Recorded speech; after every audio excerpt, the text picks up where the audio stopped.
Bonjour à tous, ici Sad de la chaîne Sado de Sanao, Sadam, appelez-la comme vous voulez.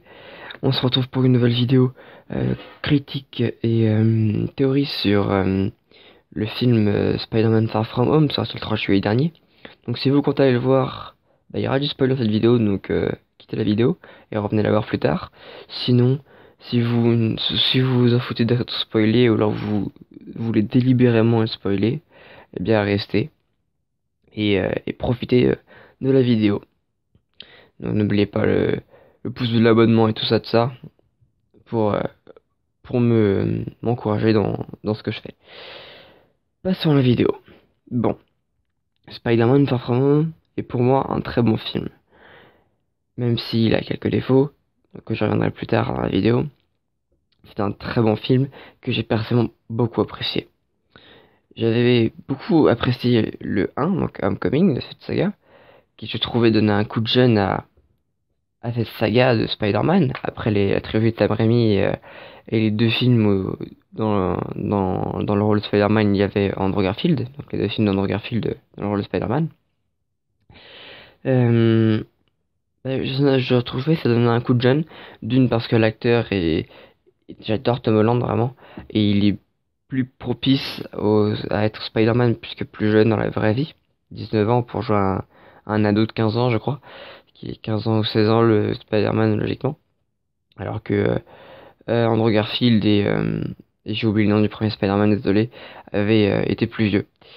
Euh, donc c'est vraiment un bon film, Far From Home, mais il y a des défauts, comme par exemple que déjà ce qui était reproché au 1, c'est qu'il n'y avait pas assez de voltige comme dans la trilogie Sam Raimi, et le côté teen movie, pardon, qui n'était pas qui a divisé beaucoup la communauté, dans le sens où moi je trouvais que ça donne un coup de frais à la licence, c'était cool, mais il y en a beaucoup de fans vétérés qui n'ont pas apprécié ce côté teen movie qu'il y a eu, donc avec Peter et Liz dans le premier et là Peter et MJ dans le deuxième. Donc ça a été un défaut souligné par plusieurs, mais pour moi qui est une qualité. Deuxième défaut, c'est la voltige qui n'est pas assez présente dans ces deux films. Donc, mais même si dans le deuxième on peut voir une scène de voltige dans la scène post-générique, dans la première scène post-générique, mais c'est dommage de devoir attendre une scène post-générique pour en voir, alors que c'est quand même le principe même de Spider-Man à la base. Mais sinon, c'est un très bon film parce que, donc désolé, j'ai commencé à spoiler.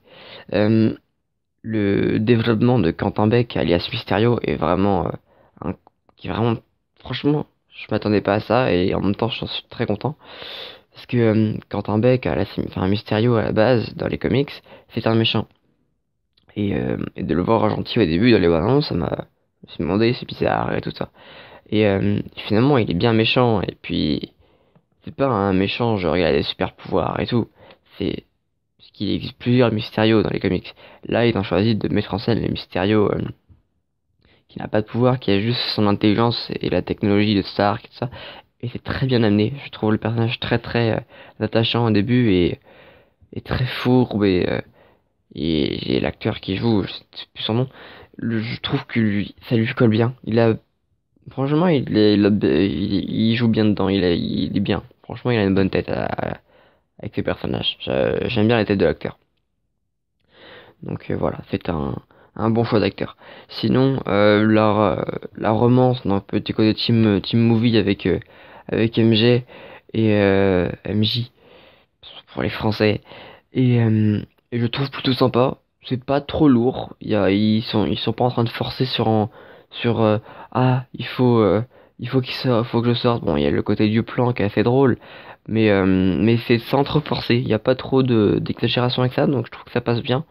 C'est le film est assez équilibré dans tout, hein, parce que y a pas trop de moments où je me suis dit ah ça commence à être un peu long cette histoire de réunion, cette histoire de couple, ça. C'était toujours bien amené, assez court, assez efficace et tout. Donc voilà. Sinon l'histoire des élémentaux, même si c'est sûr qu'on aurait bien voulu voir des vrais élémentaux et un vrai Mysterio, franchement qui m'a kiffé aussi. Franchement le coup des illusions et tout, franchement c'est une bonne idée.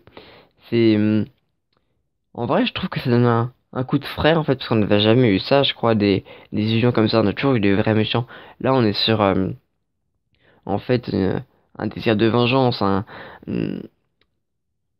On voit que Tony Stark a engendré des bonnes choses, mais aussi des mauvaises, comme on le voit dans l'Iron Man d'ailleurs, avec le premier où son collègue, je ne sais plus son nom, récupère une grosse armure avec les militaires qu'il avait capturés dans le premier. Mais là, on voit vraiment que Stark, en ayant volé l'invention de Quentin Beck et en l'ayant souillé, puisqu'il l'a appelé vomi, non diminutif, je ne sais plus quoi, même si on préfère dire la barre technologie, c'est et tous les autres personnages qui ont été virés de Stark Industries, qui se sont alliés avec Quentin Beck pour faire ça, on voit que la Stark Industries a fait des bonnes choses, mais aussi en a créé des mauvaises, et on voit que cette histoire de monstre en hologramme et de diffusion et tout, et c'est vachement, ça donne des scènes très belles en plus dans le film où on voit quand Peter est sous l'emprise des illusions de Mysterio. La première fois, celle où il se prend un train, c'est vraiment une très belle. Ça donne des scènes absolument magnifiques. Et bien sûr, la ressemblance de Peter avec Stark, quand il a les lunettes, Edith, et qui sont vraiment magnifiques. Et puis, il ressemble vraiment à Stark en fait. Ou dans le jet de Stark Industries, où il crée son costume avec les espèces de bracelets holographiques là que on voit Stark utiliser dans je sais plus quel film. Et ben on dirait vraiment Mini Stark et Happy le montre bien. Et c'est ça qui rend nostalgique et qui fait que le truc est beau, quoi. C'est pour ça que ce film est vraiment bien, c'est qu'il y a le côté, parce qu'on le côté Iron Man est mort, mais il est toujours là, parce qu'on le voit partout, il y a des tags, des trucs comme ça, partout.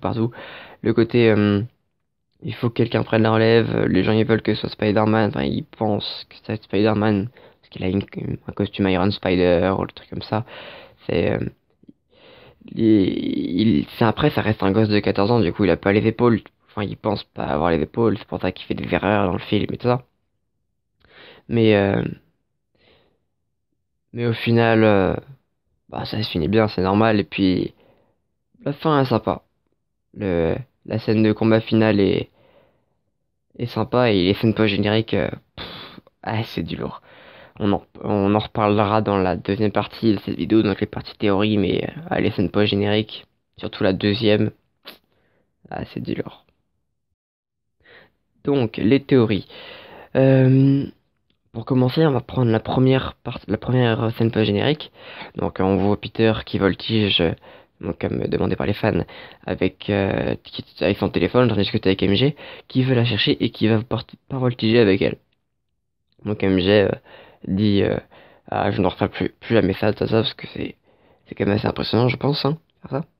Puis, en s'en allant, Peter est interpellé par un écran géant qui diffuse des images, et puis avec un message de Beck, donc de Quentin Beck, qui dit que c'est Spider-Man qui l'a tué, etc., et qui a des problèmes, et qui du coup au final révèle son identité. Donc ça veut dire que maintenant le monde connaît l'identité de Peter Parker. Encore une fois, l'information en elle-même n'est pas incroyable. Enfin, il n'y a pas trop de répercussions que le monde ne connaisse son identité. Tous les plus grands héros du MCU sont connus du monde, hein. Thor, c'est Thor. Iron Man, c'est Stark. Captain, c'est Roger, etc., etc. Hulk, c'est Banner. Les gens connaissent l'identité des gens. Mais le problème, c'est que maintenant, en connaissant l'identité de la personne, ils le pensent aussi hors la loi, puisque d'après Beck, qui était considéré comme un héros parce qu'il avait fait des trucs incroyables, donc en sauvant la Terre des élémentaux, bah, il s'est fait tuer par Spider-Man, soi-disant. Et du coup, les gens, comme on l'a bien vu dans ce film, croient n'importe quoi ce qu'on dit, et du coup, ils vont y croire. Et du coup, Spider-Man va devenir une sorte de hors-la-loi, un peu comme dans les comics en quelque sorte. Mais ça devient compliqué pour la suite, et ça, je pense, être intéressant. J'ai pas vraiment de théorie sur cette partie-là, Même si je pense qu'il y aura des répercussions sur sa famille, sur Tante May, sur peut-être MJ ou Ned, euh, des méchants bad guys dans le style pas comique, pas cosmique et tout, qui pourraient s'en prendre à eux, etc. Et sinon, à la deuxième scène pas générique, où l'on voit Fury dans un vaisseau alien, enfin un vaisseau Skrull du coup, et puis Talion, non, c'est quoi? Talio, je crois que c'est ça. Euh, enfin, c'est le chef des Skrulls, de ce groupe de Skrulls, a été avec l'apparence de Nick Fury et sa femme dans l'apparence de Hill, qui se transforme et qui appelle Fury qui est justement dans le vaisseau. Et j'ai oublié le nom du vaisseau. C'est un vaisseau qui apparaît déjà dans les comics. On voudrait voir d'autres vidéos sur ça, mais j'ai oublié le nom du vaisseau, je suis désolé. Et du coup, bah, c'est l'introduction de ce vaisseau, on pense en tout cas. Ça, c'est de la théorie. Et moi, quand j'ai vu cette scène, le premier truc que je me suis dit après, c'est que est-ce que Nick Fury euh, serait pas resté dans ce vaisseau-là, en fait, après Captain Marvel? Parce que l'on voit dans Captain Marvel, ils sont dans le vaisseau et tout et tout. Et puis je me suis dit, bah, est-ce qu'il serait pas resté depuis le début? Et puis c'est un Skrull qui prend sa place dès le but. Et après, je me suis vite révisé, hein. Je me suis dit que non, c'est pas possible, puisque on a différents trucs pour le prouver. Même si, des fois, on pourrait se demander pourquoi il est pas trop là.